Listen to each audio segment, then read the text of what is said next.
Thank you very much in the first place to the organizer for inviting me here. Okay, so this is a conference on a workshop on random walks. My talk is going to be on some related field, but still with application to random walks. So I will talk concretely about the Lorentz gas.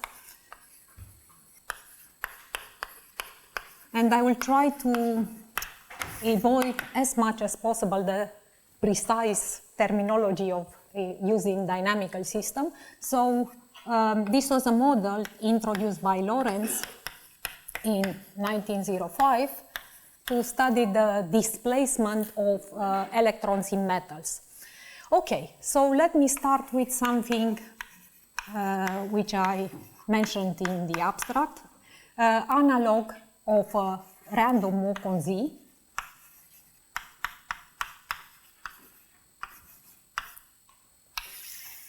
Okay, in this case we speak of a Lorentz tube,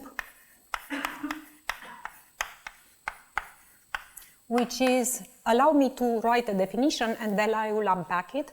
This is a unit mass particle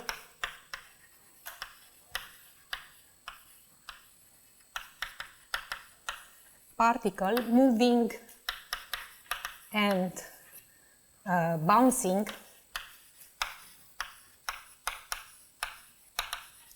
elastically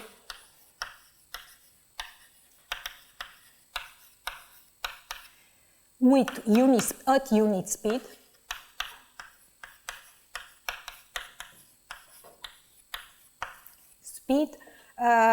in a periodic grid of scatterers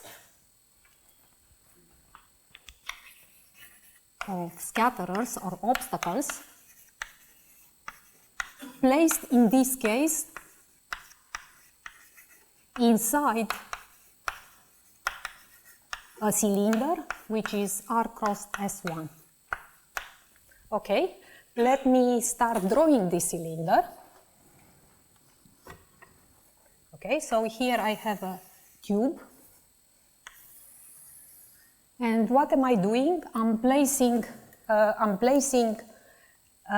scatterers in a periodic fashion, which I will explain in a moment. Okay, so here I have a scatterer.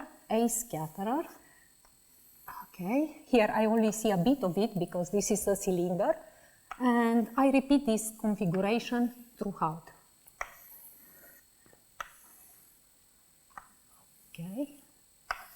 Okay, and this continues here. So this is along R cross S1. Now, let me say something about so this is what I mean by periodic configuration of periodic configuration. I repeat this type of configuration throughout the entire tube. Okay, now let me say something about the particle. So you shoot a particle inside this tube, and let's look at its trajectory. What does it do? First, let's say that you have it here. Since this, I forgot to mention that these scatterers here are round discs. They are hard balls, and whilst you are inside, the only thing you can do is the particle is going to collide with other scatterers. There is no other motion allowed. Okay, so you collide, sorry for this line, I'm going to write it like this. Okay, so here you go, say it goes here, it can go here, it can go here, and it's going to continue its trajectory. And let's suppose, I don't know exactly what it's going to do, but let's suppose that it continues its trajectory in such a way that it hits again here, it collides here, and goes along. So this is just a single particle. Of course, one can allow more than one particle, but the problem is that you don't allow them to collide. That's the main issue. Okay, so let me try to number this type of cells that I have here. Call it M0, call this M1, call this M minus 1. So this already gives me the idea that I can think of this in analogy with sites for the random walk, site 0, site 1, site minus 1, etc. Okay, good.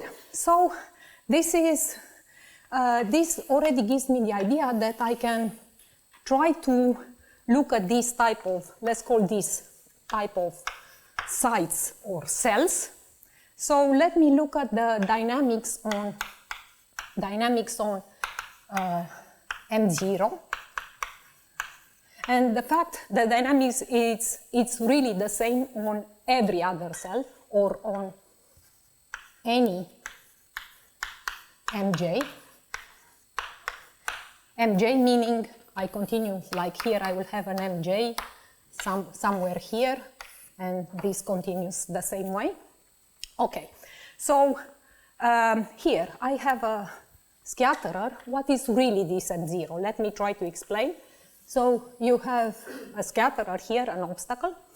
Now you have a position for this scatterer, and I said that this particle has a velocity moving at unit speed.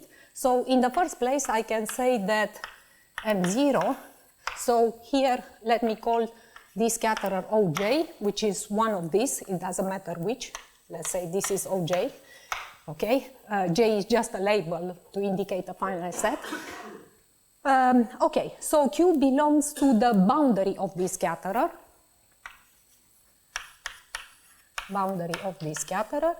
and it has also V is the velocity of this, so Q is the position.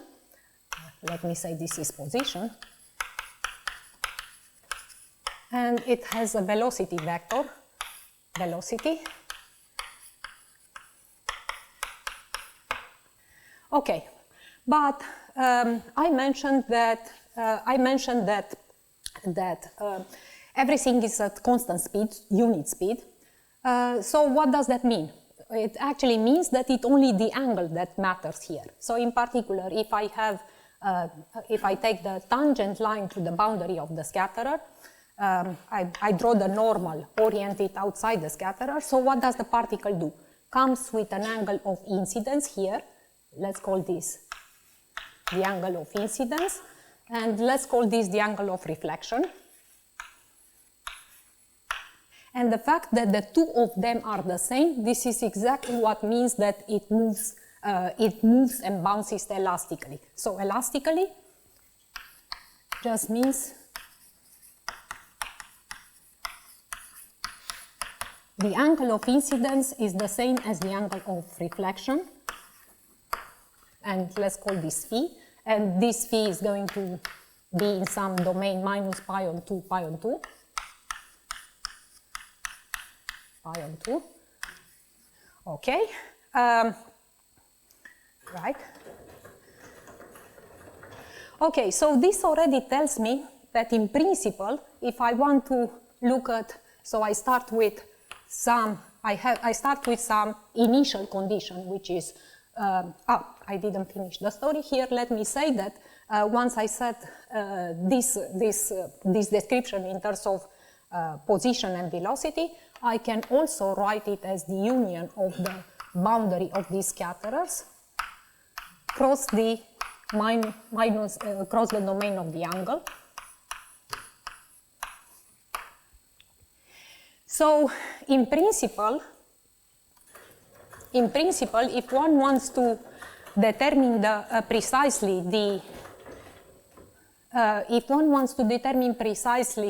one starts from the only thing that is random in this is an initial position. Let's say Q0, V0. So this is the only thing that is random. And for the rest of it, one can compute a random initial condition, say. And for the rest of it, one can compute this trajectory, this position and velocity precisely. So from here, it will go to Q1, V1.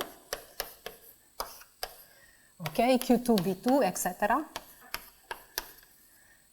Okay. Qn, Vn. And here, the only thing that I try to say about the dynamics is that I have a map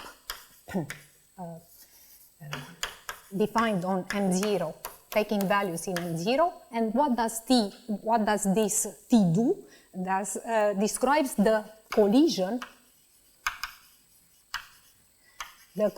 from the dynamics, the movement from one collision to the next.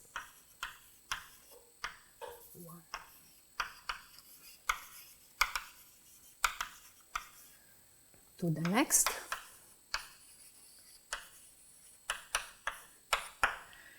Okay, so in this picture that I had here, okay, maybe I can go a bit back. Oh, sorry. No, this is for this one. Okay, good.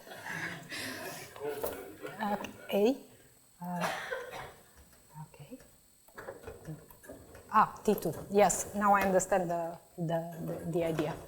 Okay, so in that picture that I had about, if I consider there on the boundary the first hit to be Q0, V0, I go to the next one, that would be Q1, V1. I go to the next collision, which would be, again, at the boundary of that scatterers, Q2, V2, and it continues the same way. So, in particular, if I would try to restrict, so if I try to forget about the other cell, just restrict to M0, I can close it, that would look like a torus, and the only thing that the particle does, it can like bounce against the scatterer a lot of times. So these are the Q and Vn that I'm talking about, and this is what the T does. This has a name, it's called the Sinai billiard, but I will not go into that. Okay, so this is the dynamics on the cell. And now, in order to describe this is where the random walk really starts to come in. So I start with a function that goes from M0 and takes values in Z. And this function here, is called the displacement function.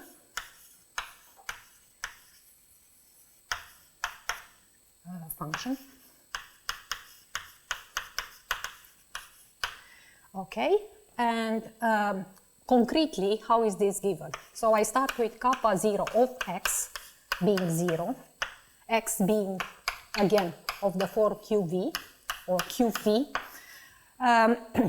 Okay, and how do I define the kappa nx? Let me, before confusing you with the dynamic, let's just say that kappa n gives me exactly the cell number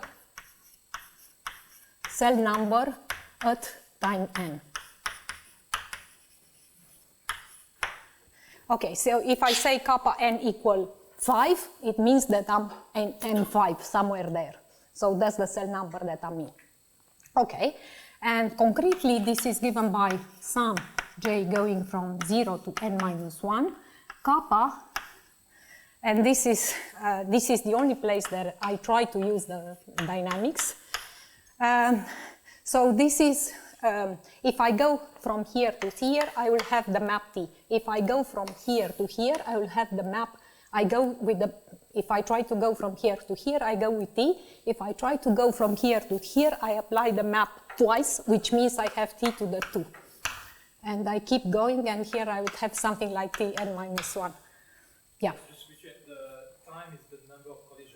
The time is the number of the cell number. Yeah, this is the number of collision, and this is the cell number. Yeah. So if I say kappa n equal n, this is cell number, and this is collision time.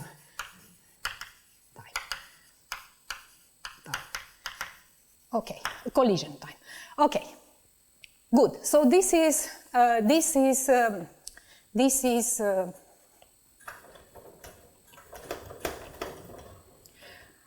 okay, so now in every one thing that I should say again, I implicitly said it there. So on every single cell, I have the same type of dynamics. This doesn't mean that every trajectory in the cell is the same. It just means that you can describe it by the same set of rules, meaning you can capture it, saying it gives describes the dynamics from one collision to the next. Okay, so this basically, how can I think of this? If I look at kappa composed with T to the J, this is what I'm actually saying here. This is the same thing.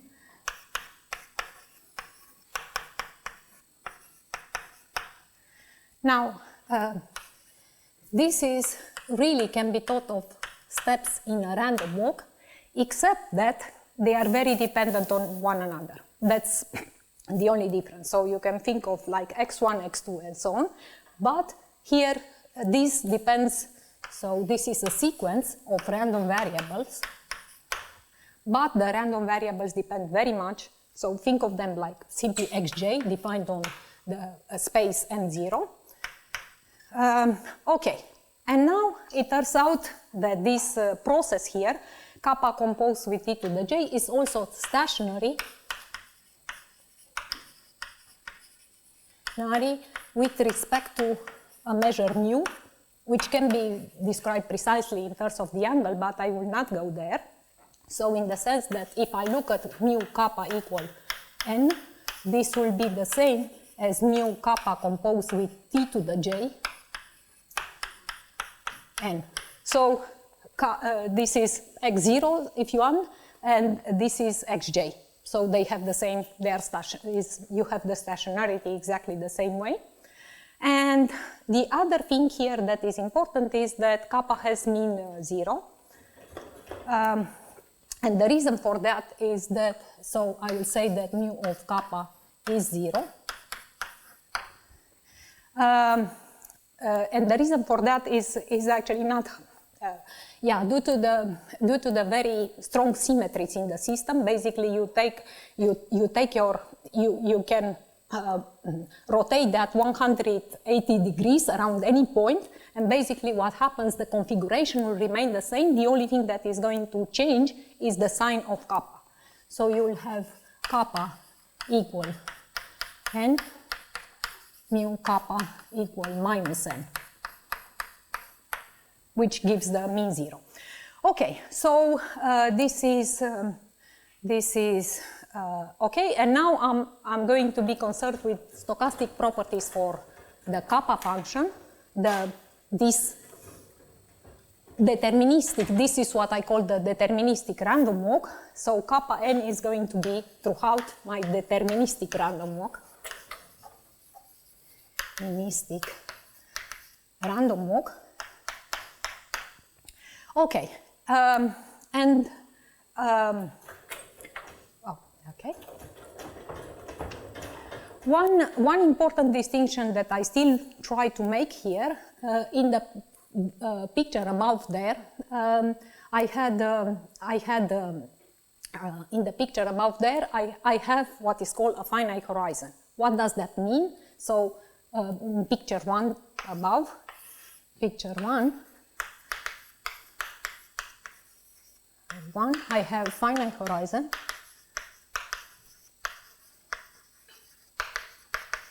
Which actually means that it's impossible to have any sort of trajectory that doesn't intersect scatterers. So it will intersect it throughout, which actually means that kappa is bounded. So in this case, one expects similar properties and as in the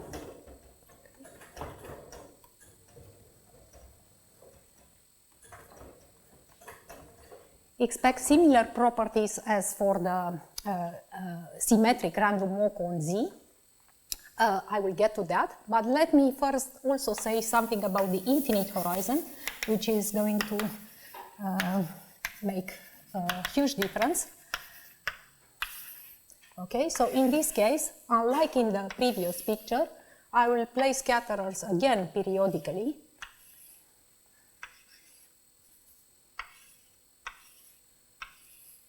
But this time, I do not place these scatterers so that I block the corridors. And what can happen is that this can go here, and can travel along corridors infinitely far. So this is what people call infinitely free flights. Okay, so by a corridor, I just mean a corridor that considers the strip between the scatterers, here. Okay, good. So in this case, what is the crucial difference? That kappa turns out to not be, so kappa is stationary with respect to the measure mu, And in this case, kappa doesn't have a second moment. In fact, what is known, and here I can say it precisely in the easy way, kappa equal n is some constant divided by n to the 3, 1 plus the little o of 1 is, and goes to infinity. Okay, so in particular, this is another way of saying that here you have regular variation with index 2, kappa minus n. Again, this would be like c n to the 2, 1 plus the little o of 1. Okay, so the phenomena that one expects are actually very different. And let me say something about the, if one wants to look at the random walk on Z2, the analog of this,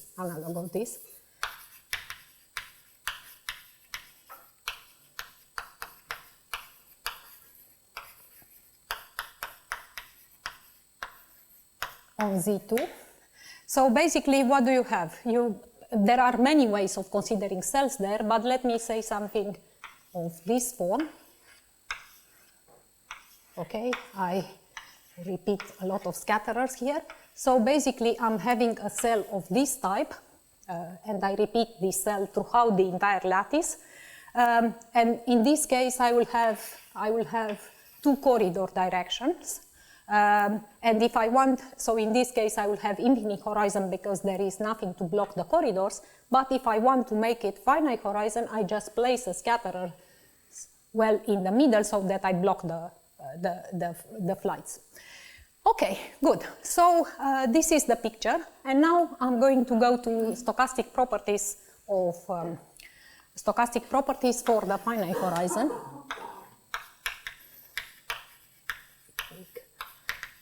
Properties of kappa n for kappa n, and let me go with the basic CLT.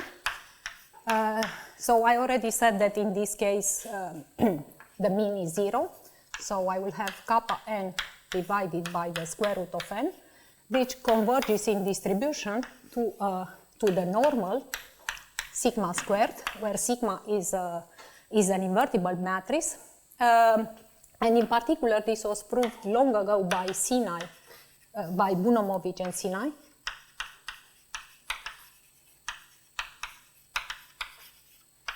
And Sinai, 81.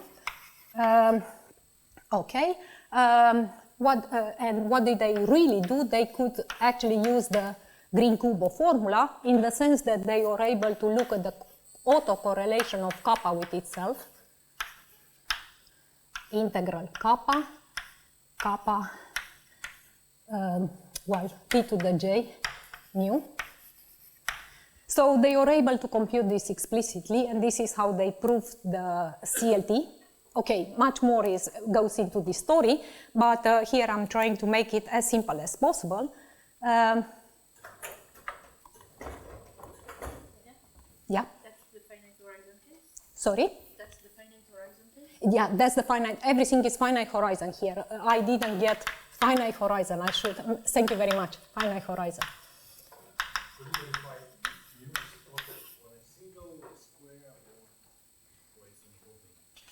If mu is supported, mu, you mean the measure?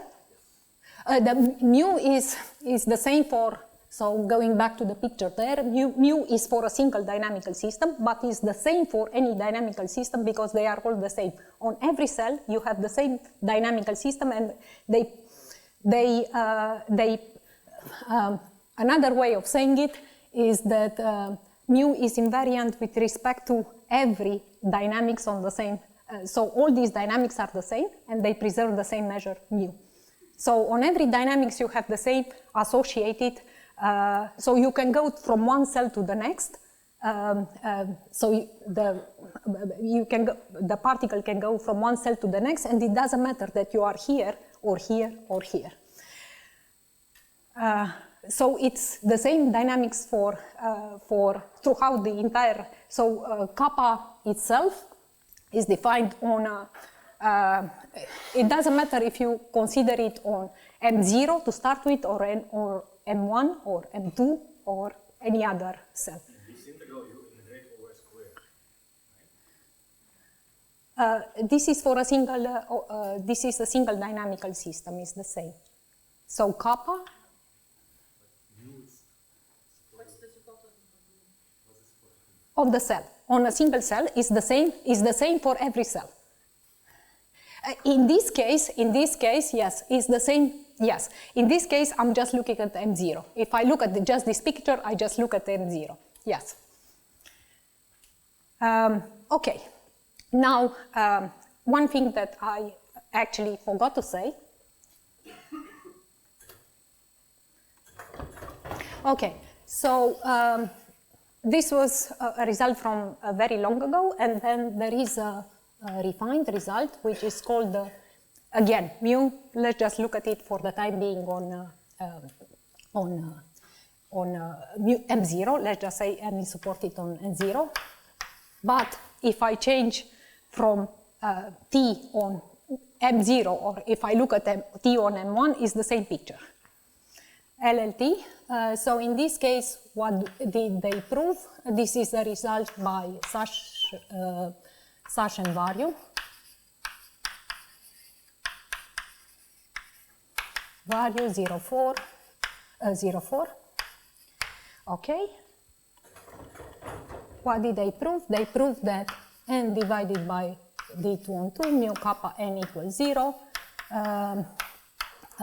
converges to the Gaussian density, evaluated at 0. So this is a Gaussian density. Gaussian density.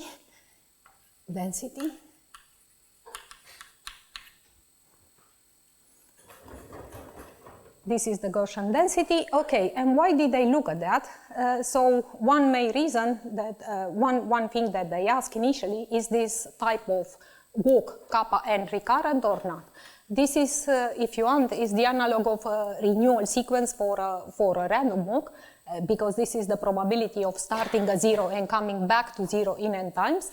So because this is a summable sequence, then for d equal 1 or d equal 2, then this is recurrent. Good. So another thing, I didn't mention anything about the dynamics on the entire Lorentz tube. I was just looking at something on a single cell. Okay, so if I want to look at the dynamics on the so I consider now I want to describe the dynamics on the Lorentz tube.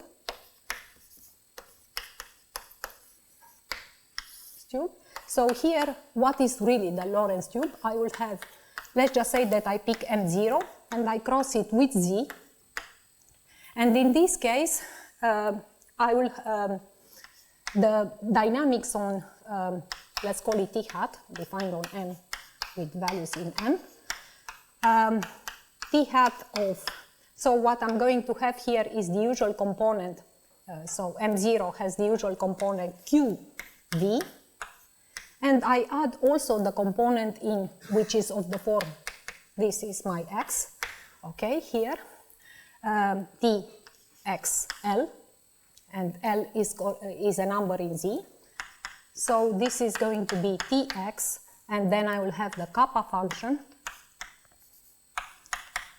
function plus L, okay. And if I want to iterate it, I will iterate it the same way. So here I get really the ergodic sum.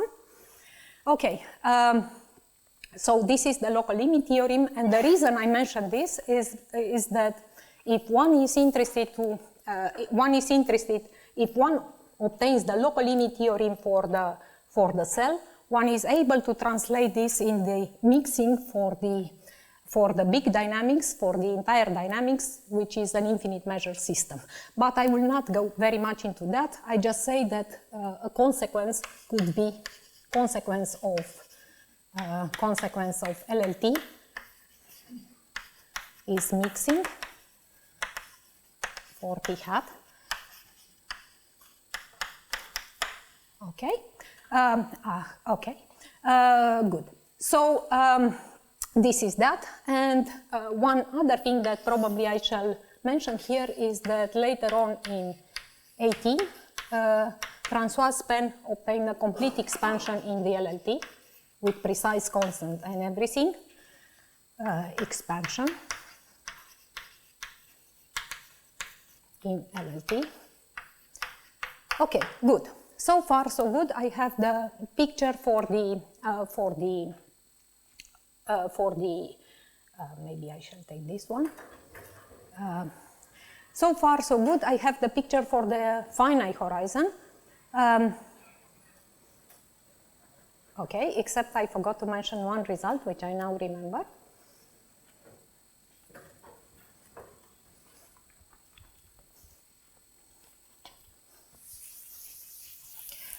The result I still want to mention is the almost sure invariance principle, or the Strassen principle for the dynamics for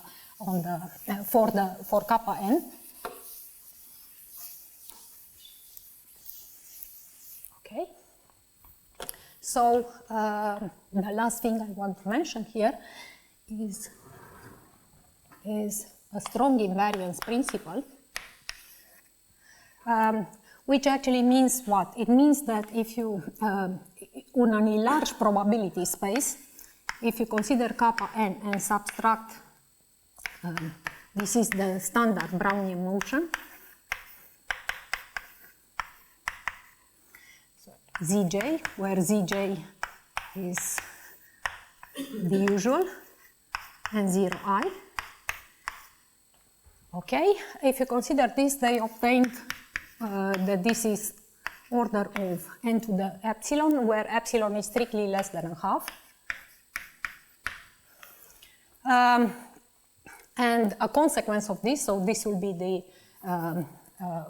almost sure invariance principle, and the consequence of this is the law of iterated logarithm, because the law of iterated logarithm is standard for the Brownian motion. So they obtained that the lim sup n goes to infinity, kappa n divided by the square root of n is a constant, which is between zero, a positive constant. Okay, so this is the, oh, I forgot to say here, what did I write? N log n.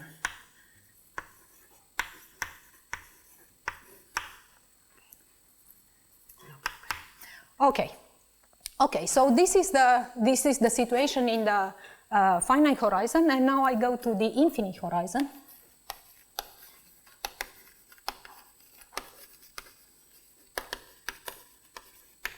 So it was conjectured initially by some person in 92, 92. It was conjectured that given the tail of kappa, especially like let's look back at dimension d. I wrote it somewhere, but it's gone. Yes, given that this has regular variation, as I mentioned before, it was conjectured that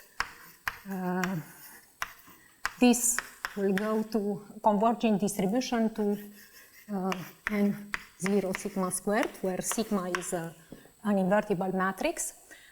This CLT as such was this limit theorem, which is the CLT, was never proved as such, but two stronger versions were proved.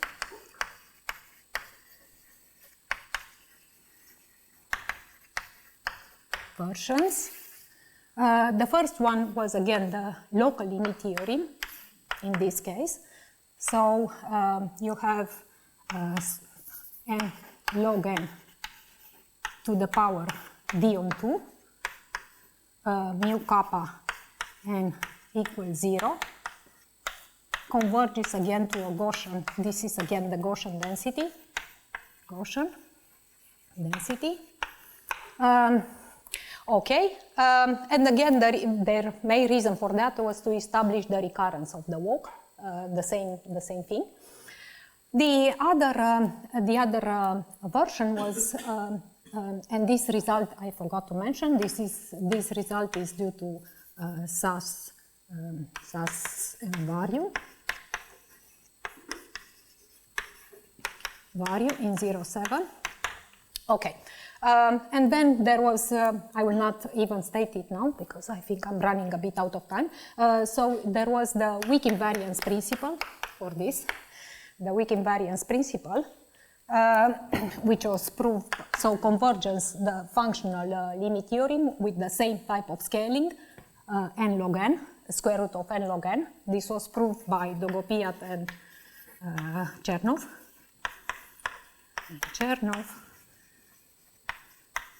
In 09. I think I have 5 minutes, is that? 15. Oh, okay. That's why I was trying to rush everything. 15? Question. Oh, okay, good. So this was, then in that case I can even actually state this type of theory. Well, this is the, so it's that. Okay, and so there are two strong versions that were proved in the infinite horizon, and then with François' pen in 21, we obtained expansion in the local limit theorem. So what did we obtain? We obtained that mu kappa n equal 0. This is the same, you have the Gaussian density, which is n log n d2 on 2, the first term is the same. And in fact, here we obtain that this is again n log n d2, the d on 2, and an extra log n here. And our reason for that was of course not really to, was the story about the mixing, which I will not go into here. In fact, okay, trivializing the whole story, what is the procedure in this proving all these local limit theorems? What is the procedure? One tries to think of a Fourier transform and try to decompose the Fourier transform of this Lorentz gas into something that looks like an IID and the rest. And the easy part is to get the IID, obviously, but the very hard part is to argue that the rest does not matter, that the rest is just there. So that's actually the heavy work in dynamics, to argue that the rest is not there. Okay, so this is a result, and now trying to mention an analogous of this result, whether there is something for the strong invariance principle. This starts with some works of Einmal that was looking at this in a series of papers.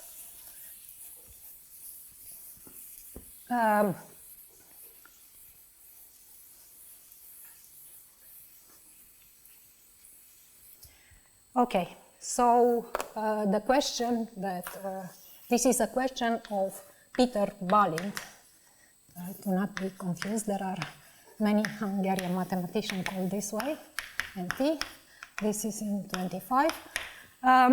Okay, so our question there was, is it anything analogous to this type of situation? Can one, this was in fact our main question, can we speak of a iterated law of iterated logarithm for the infinite horizon, and what would that look like? So we discovered some paper by Einmal in many years. I don't remember exactly the many years, many papers, many. Okay, and what did he prove? I tried to state this in the IID setup. So he looks at mimicking exactly the situation I'm in, although the situation can be more general. So you have x1, xn, IID. And let's just suppose that they are ZD valued observable. And let's suppose that, okay, we have mean 0. So these are on some omega fp.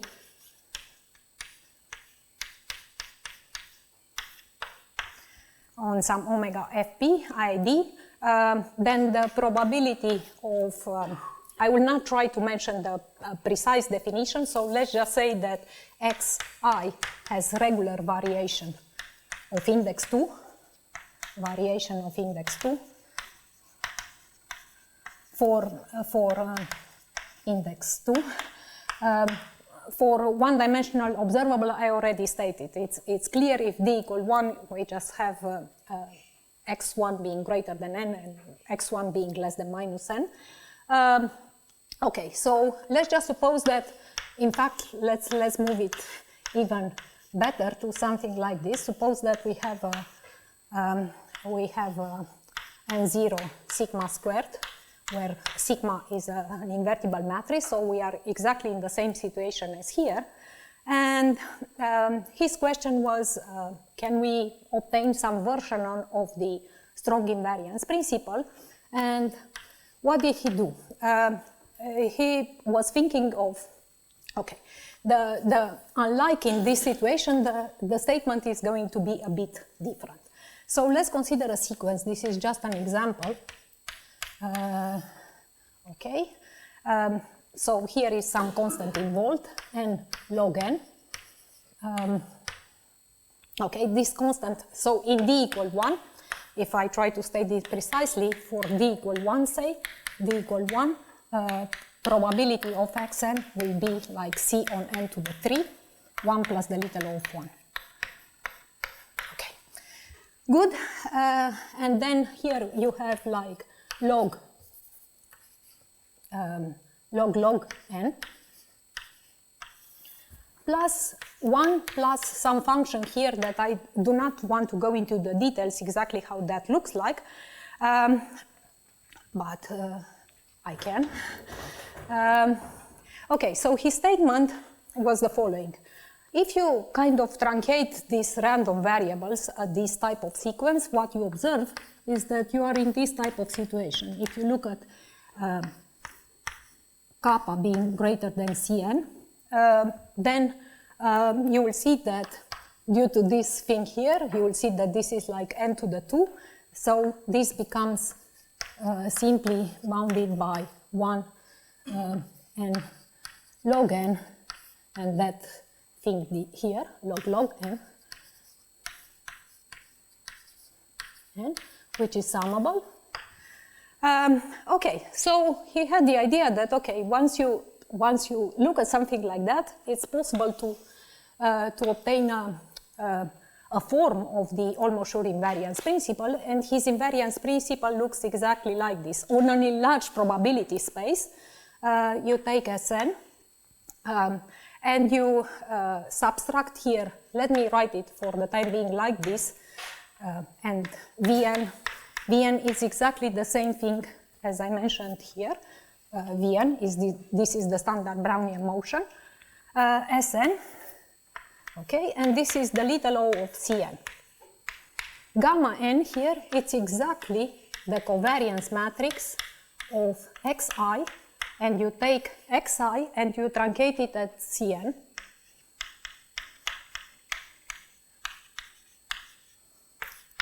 Okay, so one thing that is actually very different from the previous situation is that this thing, what to put here in place to replace sigma with, and what you have here for the little o, they come together. So this is the very different phenomena is there. Okay. So, but one thing to notice here is that, okay, one would wonder, okay, why would you bother about this? Because unlike in the previous situation, so here you have this divided by the square root of n would go to 0. While in this type of situation, you have something completely different. You have Cn divided by the square root of n log n. This goes to infinity. So, why would you bother about something like that? Well, the reason about why he actually tried to look at this is because he could get what he called the generalized law of iterated logarithm.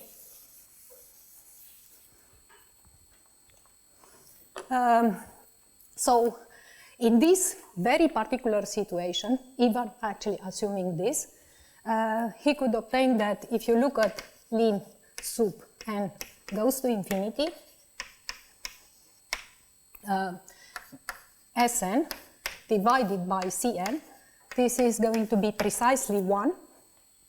And this is, so while this requires a lot of IID structure, and we had to work very hard to obtain something similar, this doesn't, the step, once you have something like this, to obtain a law of iterated logarithm doesn't require any independence. This just goes through. Okay, so to state actually the result with Balint, so Balint T, we obtain exactly the same thing here. We obtain that on an enlarged probability space, gamma n, where this gamma n is going to be exactly the same as covariance of kappa, kappa, and again you truncate at Cn, okay? And then the usual Brownian motion, and then the usual Brownian motion, and then you have the little law of Cn. Okay, so this is, you can't do better for the law of iterated logarithm. This is precise.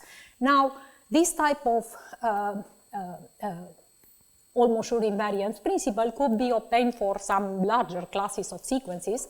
In particular, even for this one would work, but the problem would be that if I don't add this extra term, as Einmal proved, if you take Sn divided by just this bit without adding an oscillatory factor, which is not important, it is important because it has to be there, but if you just consider this type of sequence, this will go to infinity. If you add this, then you are safe. This looks like a log n sine squared of log 3 logs here, log n. Okay, it comes from a calculation, but that's why I kind of avoided to write it. But in any case, so this is this. And now let me go back. Maybe I still have the picture somewhere. No, I erased it. So before I gave this description for a discrete dynamical system, everything was discrete here and here and here. Everything was discrete. Now, if I try to finite or infinite horizon. Now, if I try to look at try to look at this in continuous time, I will actually have the same thing, except that I will have not only the kappa function to worry about, the displacement function, but I will have also the time between consecutive collision to worry about, because this is going to matter. I mean, continuous time, and they have to. It turns out that the time between collision, which is has the same tail as kappa, and one could control this. This is kind of a different story. But in any case, this is what I'm trying to say here, if you try to look at it in continuous time, everything stays the same, the picture stays the same, but the analysis gets much more complicated. There is a version of local limit theorem, the one that I stated here, for instance, and there. There is a version also for continuous time, and this was proved just very recently. It was proved in the finite horizon by Dogopiat and Andori, and then it was proved by Penn and myself in 24. Yeah, there is a version of that there. And now let me, yeah.